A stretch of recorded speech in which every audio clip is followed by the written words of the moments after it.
你做难的东西做到它成功，你很高兴；不好要做到好，这个是你的责任，不可能做不好的。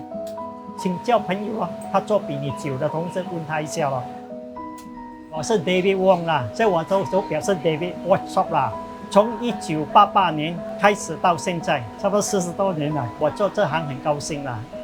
我就从学徒做起了，然后我又换去做 sale 了，也是手表这行的啦。那时候我是卖表链跟皮带，做一个时期认为好像没有一点成绩了，我就换回开店了。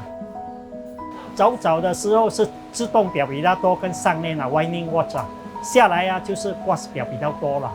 因为自动表一些他们带了，他们说哎呀我的表走停，我 servicing 价钱高，所以我不想做了，所以就换一试音表。试音表就是换 battery 换不可以，我们就要跟他说 servicing。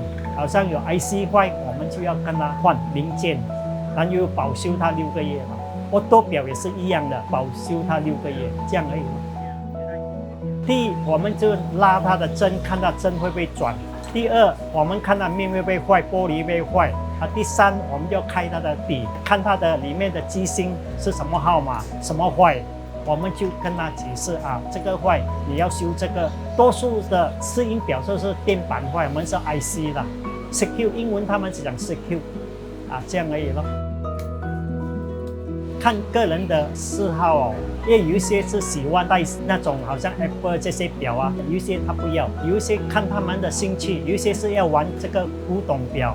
可是我认为，在我们表行这边还是很多人戴这些表。假如说他们没有戴，这些表都已经淘汰，不懂他们的思想是怎么样的，表店还是整天开。有一些是说做一半没有耐心，因为这个不容易做的，因为它东西太过细、太过优秀，要很有耐心啊。学这些东西，我认为很少人学到成功啊，因为这个很辛苦啊，薪水太少。用神、用鸟、用手，你这3样做不到啊，你不用做。我的想法啦。起初可能我年轻的时候，哎呀，做到这个表不可以做这行，哇，很辛苦啊。顾客来，我们还要跟他讲话，哎呀，做到好像心情不好啦。有时候会跟顾客有一点意见，可是过后是没有事啦。做这么久，我的顾客来支持我也是为他们服务，为他们高兴。我开心。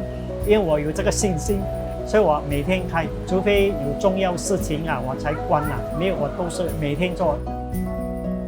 我想继续再做咯，人应该继续应该没有问题，继续这样做了。我开这5、6年是没问题了，在我这样的精神，我认为呢。